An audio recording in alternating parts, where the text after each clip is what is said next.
Alléluia. Gloire à Dieu. Te bénissons, Seigneur, pour ce temps, pour ce repas. Alléluia, de ce matin. Sois glorifié. Alléluia. Bonjour à tous qui nous regardent sur notre chaîne YouTube, Facebook. Vous êtes là. Bienvenue ce matin. Alléluia. Merci les chantres. Que Dieu vous bénisse. Merci pour votre consécration, pour le prix que vous payez. Alléluia. Gloire à Dieu. Alors, vous avez dû recevoir ce papier ce matin sur Réa, Rayon d'espoir et d'amour. Je le rappelle juste maintenant, puisque j'ai la fiche devant moi. C'est une mission que nous organisons pour le Cameroun, là en avril. Moi, je partirai le 31 mars. Et l'évangéliste Jonet et Déborah nous suivront. Nous allons visiter un orphelinat que j'avais déjà visité il y a quelque temps quand je suis allé au Cameroun. Nous voulons développer des partenariats avec eux. Et donc, nous avons une liste des choses que la directrice de l'orphelinat nous a souhaité avoir. Amen. Donc, vous avez, si vous n'avez pas la fiche, vous la demandez à Ulrich. Il vous la donnera. Donc, nous sommes en train de préparer le colis ou les colis que nous allons emmener pour assister, aider Destiny Home, qui est l'orphelinat avec qui nous sommes en partenariat, et peut-être d'autres au Cameroun. Et ce matin, je voulais nous partager un texte de la parole de Dieu. Et c'est une méditation sur le thème « Qui suis-je aux yeux du Christ ?» Qui suis-je aux yeux du Christ? C'est un texte que nous avons tiré de Marc au chapitre 5, les versets 13 à 16. Vous savez que lorsque on regarde le monde, des fois le Seigneur est surpris, le Seigneur est des fois même déçu, parce qu'en réalité, il a tellement payé pour nous qu'il est surpris par notre attitude, par notre comportement. C'est un peu l'attitude que les parents peuvent avoir lorsque vous avez poussé votre enfant à arriver ici et que l'enfant est arrivé ici. Ça veut dire que vous lui avez donné tout ce qu'il faut pour avancer plus vite. Vous lui avez donné l'équipement nécessaire pour qu'il avance plus vite. Mais vous êtes surpris qu'il n'a pas utilisé cet équipement au maximum. Et vous savez, souvent, lorsqu'on est un pasteur et qu'on cherche la pensée de Dieu pour le peuple, souvent, il y a une malformation où on va aller chercher les trucs profonds, la grosse révélation. Mais vous savez, quelquefois, le Seigneur nous ramène à l'ordre. Il dit, moi, j'ai mes besoins c'est ça. Et le Seigneur nous ramène à ses besoins, nous ramène. Et ce matin, je me suis battu vraiment avec cette pensée. Et le Seigneur m'a dit, c'est mon besoin du moment. Et je voulais nous partager cela. Je vais lire à partir du verset 1 et le verset 2, avant de lire les versets 13 à 5. Dans la version français courant, il est dit, quand Jésus vit les foules, il monta sur la montagne et s'assit. Ses disciples vinrent auprès de lui. Il prit la parole et leur donna cet enseignement. Lorsque Jésus a vu les foules, vous savez, Jésus a compris que c'était le moment de leur donner quelque chose de vital, un enseignement qui va marquer leur vie. Un enseignement important. On voit cela dans le comportement de Jésus. La Bible dit qu'il voit les foules, il monte sur la montagne et il s'assoit. C'est un peu l'attitude que quand vous êtes un chef de famille, quand vous êtes quelqu'un d'important et que vous voulez parler à vos enfants, vous n'allez pas le faire comme ça à la volée. Vous allez créer un contexte qui fait que ce que vous allez dire puisse impacter ceux qui vous écoutent. Et Jésus s'assoit sur cette montagne parce qu'il y avait la foule. Vous savez, c'est comme là ce matin, Jésus connaît les besoins et il est assis quelque part dans cet endroit. Et il veut toucher nos cœurs, pas en masse, il veut toucher chaque cœur ce matin. Et Jésus s'assoit, il commence à parler d'un certain nombre de choses jusqu'à ce qu'il arrive à ce texte qui nous intéresse ce matin. Et le Seigneur utilise un ton qui est directif dans ce texte. Il leur dit, vous êtes le sel de la terre. Et contre toute attente, il leur dit, si le sel perd sa saveur, avec quoi la lui rendra-t-on? Il ne sert plus qu'à être jeté dehors et foulé aux pieds par les hommes. Vous êtes la lumière du monde. Le Seigneur pointe à nouveau. Une ville située sur une montagne ne peut être cachée. Et on n'allume pas une lampe pour la mettre sous un seau, mais on la met sur le chandelier et elle éclaire tous ceux qui sont dans la maison. Que votre lumière luise devant les hommes, afin qu'ils voient vos bonnes œuvres et qu'ils glorifient votre Père qui est dans les cieux. Je vais la lire dans la version français courant. C'est vous qui êtes le sel du monde. Mais si le sel perd son goût, comment le rendre de nouveau salé? Si le sel perd son goût, comment le rendre de nouveau salé? Il n'est plus bon à rien. On le jette dehors. Et comme il est devenu du sable, les gens le piétinent.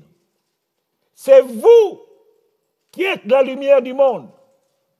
Une ville construite sur une montagne ne peut être cachée. On n'allume pas une lampe pour la mettre sous un seau. Au contraire, on la place sur le porte-lampe, d'où elle brille pour tous ceux qui sont dans la maison. C'est ainsi que votre lumière doit briller aux yeux de tous, afin que chacun voie le bien que vous faites et qu'il loue votre Père qui est dans les cieux. Waouh, c'est extraordinaire, ce texte. Parce qu'il nous amène à nous prendre au sérieux un temps. Il nous amène à essayer de comprendre ce que Jésus pense de nous, ce qu'il dit de nous. Lorsque vous voyez ce texte, le Seigneur dit que vous êtes quelque chose pour la terre, vous êtes quelque chose pour le monde, avant d'être quelque chose qui est utile à votre maison. Vous êtes le sel, non pas de votre maison, mais vous êtes le sel de la terre. Ça veut dire que les capacités que Dieu a mises en nous sont des capacités tellement grandes que ça nous permet d'avoir un impact sur la terre. Nous sommes le sel de la terre. Et il dit, nous sommes la lumière du monde. Terre, monde, c'est quelque chose de plus grand que notre petite vie personnelle. Nous ne sommes pas le sel de notre vie. Nous ne sommes pas la lumière de notre vie. Mais nous sommes la lumière du monde. Nous sommes le sel de la terre. Ça veut dire quoi? Ça veut dire que le Seigneur compte sur nous pour faire son œuvre. En réalité, comme dit Paul aux Corinthiens, nous faisons les fonctions d'ambassadeurs pour Dieu, pour Christ. Nous sommes des ambassadeurs. Et notre champ d'action, Ce n'est pas un champ d'action de nos petits problèmes, de mes petites difficultés. Le Seigneur attend que tu mouilles le maillot pour lui, non pas pour ta petite vie, mais pour les autres, pour la terre, pour le monde. Et l'Église aujourd'hui a perdu sa puissance parce que nous voulons utiliser cette force que Dieu nous a donnée pour résoudre nos problèmes.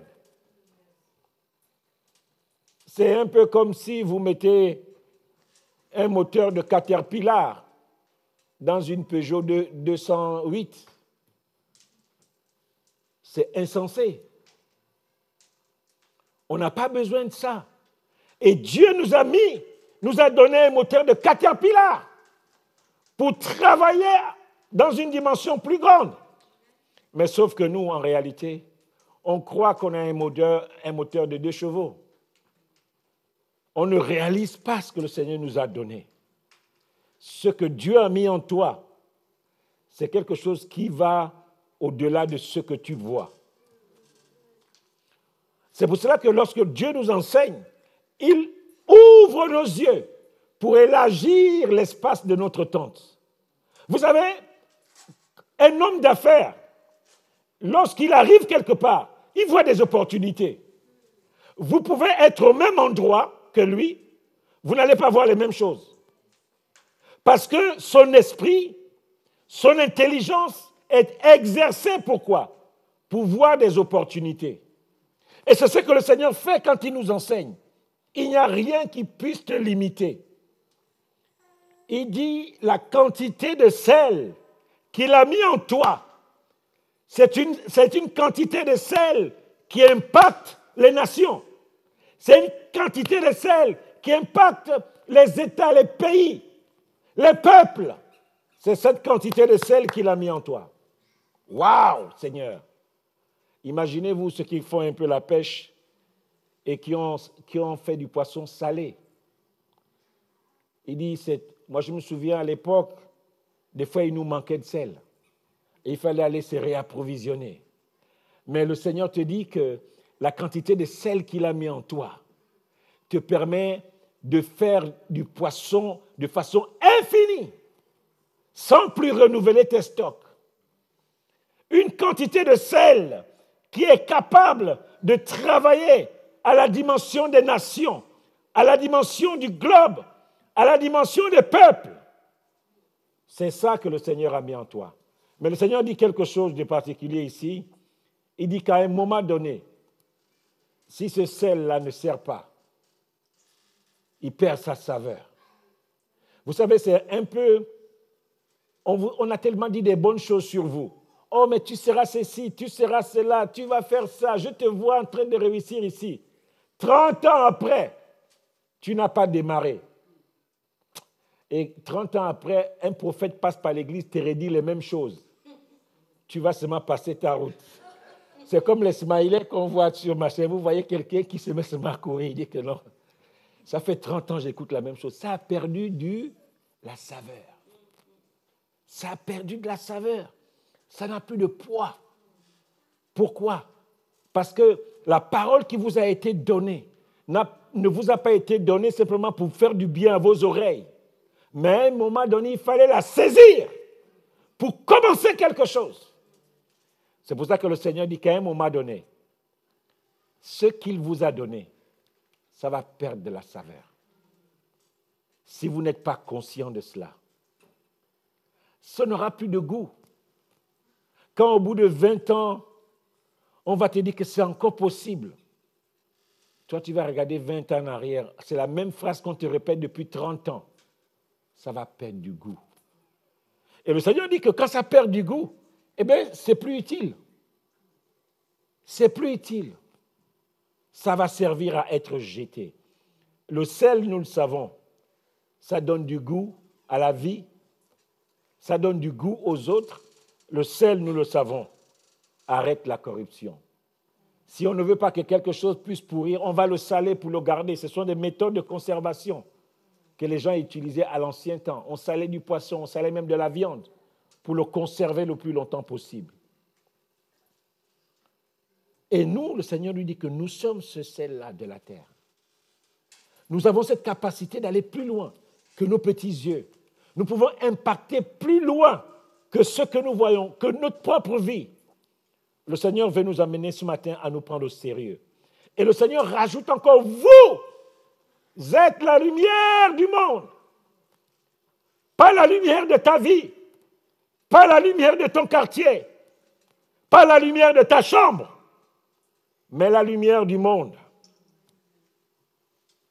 La lumière du monde. Waouh, Seigneur.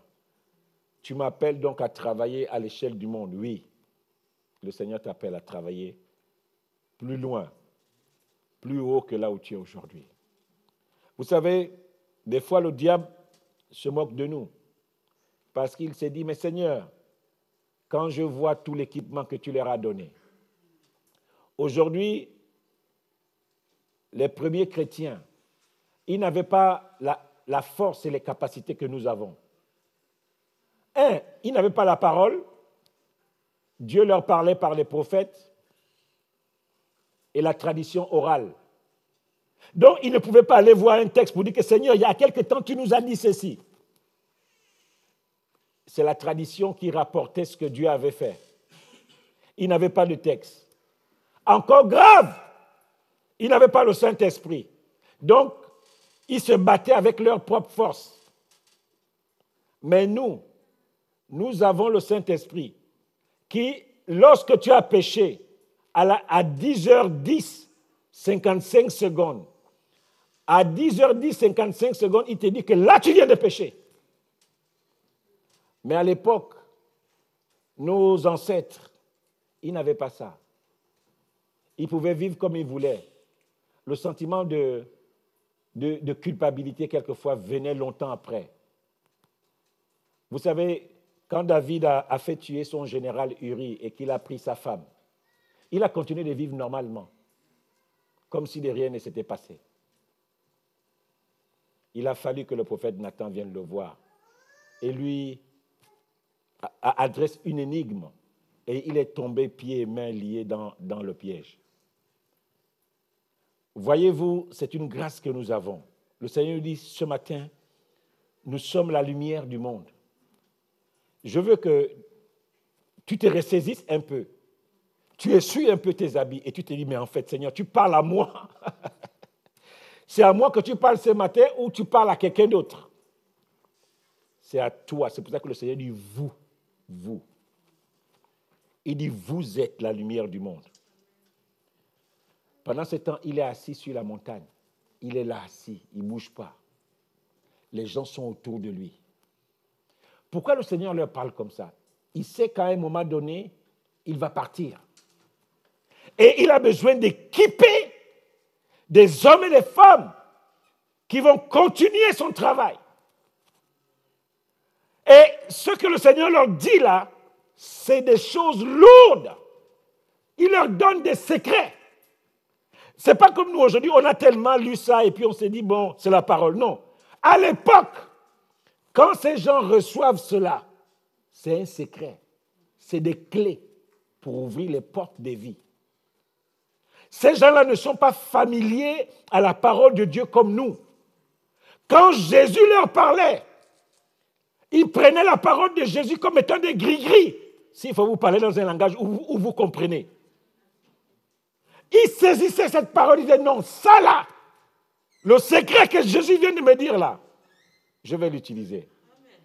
Ils pouvaient marcher dans les ténèbres, ils pouvaient dormir dans les maisons de leurs ennemis, ils pouvaient être entourés de tous les sorciers du monde et ils dormaient en paix.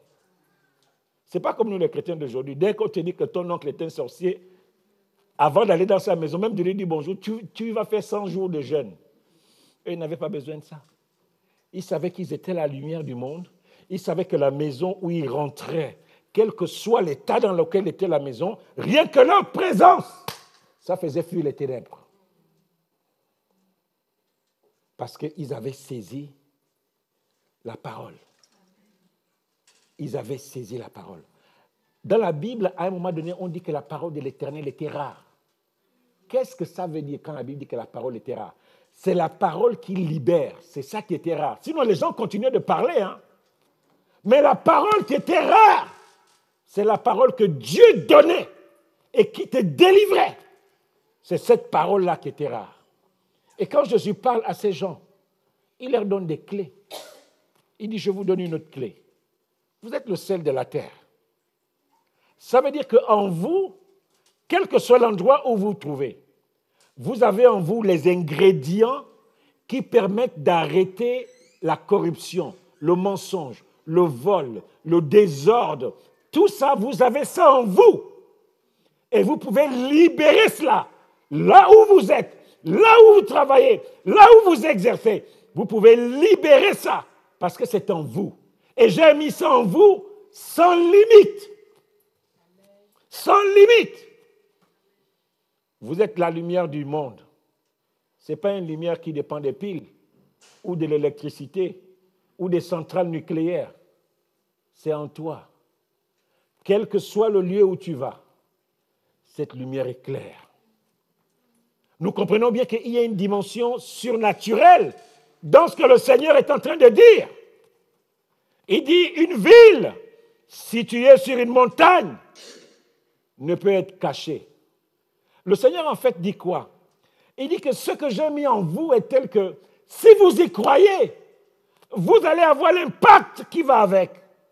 Une ville qui est située sur une montagne, il dit, ça ne peut pas être caché. Puisque quand on regarde la montagne, on voit que la ville est située sur la montagne. On va forcément la voir. Le Seigneur est en train de dire que ce que j'ai investi en vous est tel que quel que soit l'endroit où vous allez, vous ne pouvez pas être caché. On va savoir que vous êtes là. Et ça change ma mentalité. Ça change ma façon de voir. Ça m'amène à comprendre que là où je suis, on doit me voir. Pas parce que j'ai porté de beaux habits. On doit me voir parce que lorsque j'ouvre la bouche, ce que je libère est tel que les gens se disent, mais c'est qui cette femme-là? C'est qui cet homme-là? C'est qui cet enfant-là? Ce que les gens voient autour de moi, ils voient que j'attire. Ils voient que les gens viennent se confier naturellement à moi. Tu arrives quelque part dans un service, rien que ton état d'esprit, une personne va venir te voir. Oh, je veux te confier quelque chose. Parce qu'il a vu cette lumière en vous. Il a vu que lorsque vous êtes dans le travail, vous n'êtes pas la personne qui critique les autres à gauche, à droite. Vous n'êtes pas la personne qui prend les paroles, qui amène ici, qui amène là-bas. Il voit que vous êtes quelqu'un de réservé, quelqu'un de particulier. Votre chef a confiance en vous. Vos collègues ont confiance en vous. Ils peuvent vous faire confiance. Alors ils viennent vous ouvrir leur cœur. Et le Seigneur dit, on n'allume pas une lampe pour la mettre sous un seau. Et qu'est-ce que le Seigneur est en train de leur dire? Il dit que le feu que j'ai mis en vous, ce n'est pas pour que vous l'utilisez mal. Je vous ai allumé. Ce n'est pas pour que vous vous évoluiez sous des seaux. Je vais utiliser un langage terre à terre pour que vous compreniez. Si je vous ai allumé, ce n'est pas pour travailler dans la basse vocation. Je vous ai allumé pour vous accrocher quelque part. C'est pour cela que, bien aimé, si tu ne vois pas le Seigneur travailler avec toi, dis au Seigneur que, mais Seigneur, toi-même tu as dit que tu m'as allumé, mais je réalise que là où je suis aujourd'hui, je suis dans un seau. Sors-moi de ce seau. Je vais être accroché quelque part. Je vais être accroché dans ma famille. Je vais être accroché dans mon église. Je vais être accroché dans mon bureau. Je vais être accroché dans mes relations. Je vais être accroché afin que tout le monde voit la lumière que tu as mise en moi. Accroche-moi. Sors-moi de ce seau. Accroche-moi, Seigneur. Le Seigneur est en train de dire que ce que j'ai mis en toi doit être valorisé. Tu ne prends pas du pétrole, tu mets dans une lampe et tu allumes la lampe et tu prends la lampe, tu mets le seau dessus. Le Seigneur dit non, c'est du désordre, c'est des dépenses inutiles. Et le Seigneur nous dit au verset 16 que votre lumière luise, non pas devant vous, mais devant les hommes. Afin qu'ils voient quoi? Vos bonnes œuvres et qu'il glorifie votre Père qui est où? Dans les cieux. Pas qu'il glorifie votre Église, pas qu'il glorifie votre ministère, pas qu'il glorifie votre appel, mais il glorifie qui? Dieu, qui est dans les cieux. Il glorifie Dieu, pas vous, pas votre Église, pas votre système, pas votre ministère, mais Dieu. Dieu doit être glorifié. Lorsque la lumière qui est en toi, lorsque Dieu t'expose, c'est pour que lui, il soit glorifié. Vous savez, les gens sont tellement sérieux aujourd'hui. Vous savez qu'il y a même des gens, quand vous suivez les audios, les pasteurs font le maquillage maintenant. Ça veut dire qu'avant même qu'on le filme, il faut faire le maquillage, on fait les ongles. Oh! Jésus. Imaginez-vous Jésus avant qu'il ne sorte en public. Il va d'abord dans un salon de coiffure, je ne sais pas comment on appelle ça, les salons. On lui fait les ongles, c'est nickel. Moi, vous savez, quand je vois ces hommes de Dieu là, je dis, mais Seigneur, est-ce que si tout le monde fait ça dans l'assemblée, est-ce que l'assemblée va s'en sortir? Quand vous voyez les photos, suivez bien les photos souvent des hommes de Dieu. Les gens se prennent trop au sérieux maintenant. Les gens se prennent trop au sérieux. Si l'énergie qu'on mettait sur nous, on l'investissait dans des hommes pour que la lumière qui est en eux puisse éclairer, le monde serait bien différent aujourd'hui. Chacun se prend trop au sérieux. Chacun vit sa petite vie. Alors toi, tu veux venir à côté de moi, tu vas venir éteindre ma lumière. Donc, on ne peut pas travailler ensemble, je quitte. Ou bien je t'attaque. Non. Chacun de nous a reçu la quantité de lumière qu'il te faut pour éclairer les milieux que tu fréquentes. Le Seigneur est en train de parler à une foule. Ils sont assis devant lui. Il ne dit pas, il n'appelle pas quelqu'un. Frère Antoine, je vois que tu es la lumière du monde. Et le frère Marcelin qui est à côté, il commence à se dire que, mais Seigneur, mais sur moi, tu vois quoi? Pour moi, là, il n'y a pas quelque chose pour moi? Non. Il dit, vous! Le Seigneur ne différencie pas. Ce n'est pas des prophéties que le Seigneur est en train de donner ici.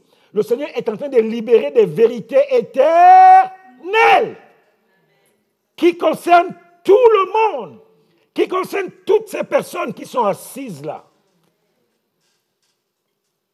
Il dit, si tu comprends cela, saisis ta part. Et commence par dire, mais Seigneur, c'est vrai? Quel est l'impact que j'ai dans ma famille? Quel est l'impact? Est-ce que quand il y a des problèmes dans ma famille, tout le monde attend d'abord ce que je vais dire? C'est ça l'impact. Il y a des gens comme ça dans les familles. Tant qu'il n'a pas encore parlé, ça veut dire qu'il n'y a rien qui a commencé. C'est ce que Dieu attend de chacun de nous. Dieu veut que ta voix compte dans ton travail, dans ta famille, dans ta maison, dans l'église. Un peu d'ici que non, le pasteur ne veut pas une décision, non, mais je n'ai pas encore contacté le frère Marcelin. Il faut quand même que j'ai son avis. Il y a des gens comme ça. Le Seigneur veut que ta voix compte. Le Seigneur sait que telle entreprise, je ne peux pas engager ça si je n'ai pas encore vu telle. Ta voix doit compter. Tu es la lumière, pas des chrétiens. Nous ne sommes pas le sel des chrétiens.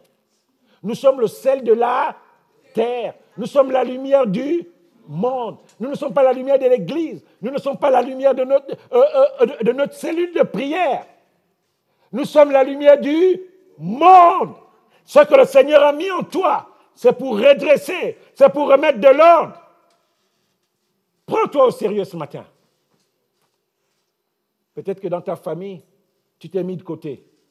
Oh non, moi quand je parle, on ne m'écoute jamais. Non, peut-être tu manques de sagesse. Parce que quand la lumière arrive dans les ténèbres, on l'accepte. Vous savez, je suivais une vidéo dernièrement, des hommes étaient en train de boire de l'eau dans une espèce de mare.